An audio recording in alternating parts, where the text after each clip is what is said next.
We, the students of Kumari Arivial Peravai Young Scientist Program 2025 to 26, and as part of our coastal study, we visited the Kanyakumari district to understand the effectiveness of existing fisheries regulations and protection acts and securing the participatory role of local fishers in conservatory efforts. During this field study, we explored two important coastal locations, the Kanyakumari Vavature fish landing area and the Chinnamuttam fishing harbour. Our first visit was to the Vavature fish landing area, which is one of the most important fish landing centers in Kanyakumari district. Vavature is located very close to the India's last point, where the land meets the vast sea, making it geographically and culturally significant. Though it may not appear extremely large in size, it is highly active and productive. A large number of fishing boats operate from this area, including small boats, motorized boats, and traditional crafts. More than 50 varieties of fish species are landed here regularly, showing the richness of marine biodiversity in this region. The landing area is always lively with fishers unloading their catch, traders negotiating prices, and workers sorting fish, making it a vibrant center of coastal life. During our visit, Mrs. Sudhamati ma'am guided us and explained important concepts related to fisheries. She taught us that fishes are mainly classified into two categories, shellfish and finfish.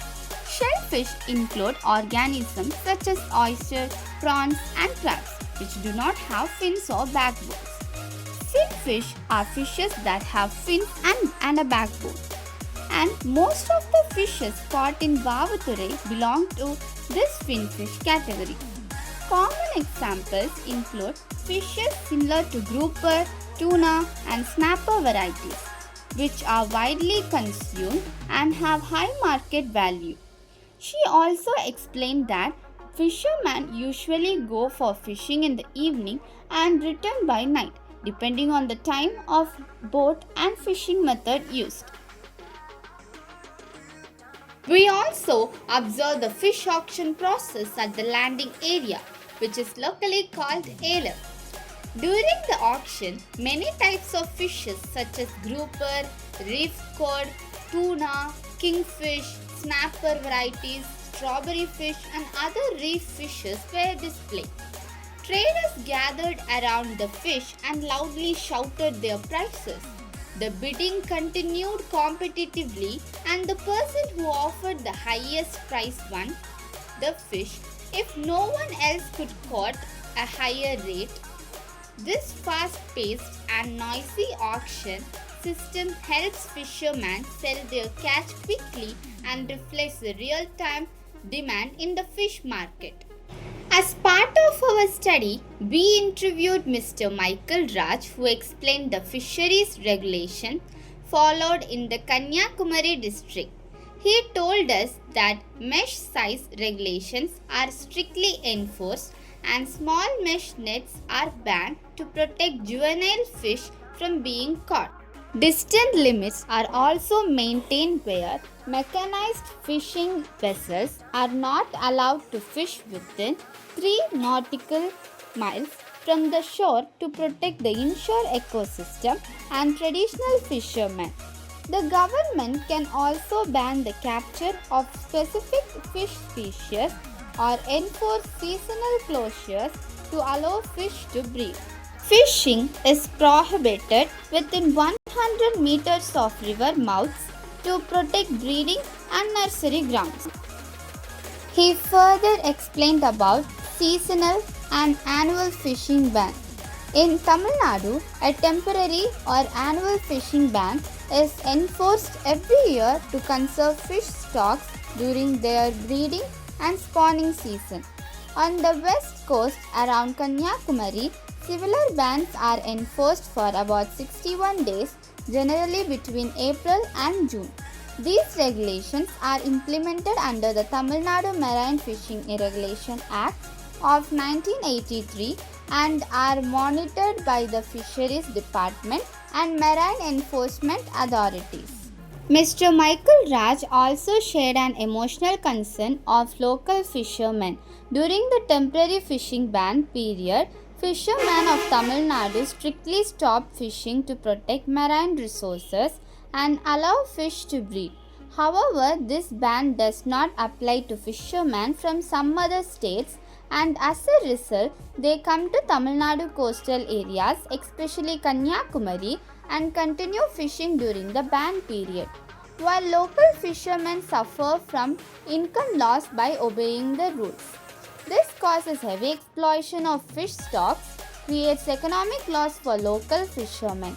Fishermen express that this situation is very unfair to those who follow the rules sincerely. We also learned about fishing timings and seasons.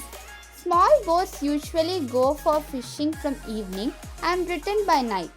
Motorized boats operate for longer hours and deep sea fishing vessels stay at sea for 2 to 5 days or sometimes even up to 10 days. September to May is considered the peak fishing season, while April to June is known as the Tadai Kalam or temporary fishing ban period, during which fish grow well and their population increases. Our next visit was to the Chinnamuttam fishing harbour, which is the southernmost fishing harbour of India.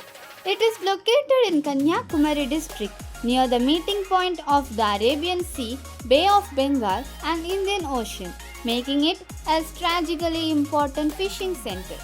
The harbour supports both traditional and mechanized fishing boats and has facilities such as docking areas, fish landing zones, net and ice storage, and areas for cleaning and sorting fish. Moderate trawlers and traditional catamarans operate from this harbour, allowing fishermen to fish both near the shore and in deeper waters. Marine police boats are also stationed here to patrol the sea, prevent smuggling, and ensure maritime safety. Chinnamuttam is not just a harbour, but a living space where fishing families maintain boats, repair nets, and actively participate in sustainable fishing practices. During our visit, we boarded a local fishing boat where Mr. Vinu, a fisherman, explained about mooring system and anchors. A mooring buoy is a floating marker connected to a heavy anchor on the seabed and is used to hold boats in position without causing damage to the marine environment. The mooring buoy we observed was orange in color and formed part of a complete system that included the buoy, chain and anchor. An anchor is a heavy metal device attached to a rope or chain that grips the seabed to prevent the boat from drifting due to wind or currents. Different types of anchors are used depending on seabed conditions such as sand, mud or rock. Then Mrs. Sudhamati ma'am explained the different ways of fishing. She clearly described how fishing is done, what materials are used, and what types of bait are put to attract fish, helping us understand traditional and modern fishing methods.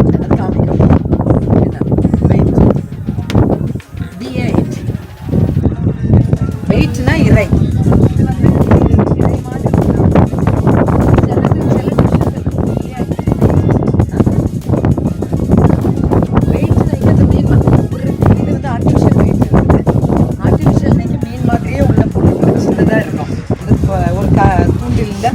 எண்டில் வச்சுருப்பாங்க.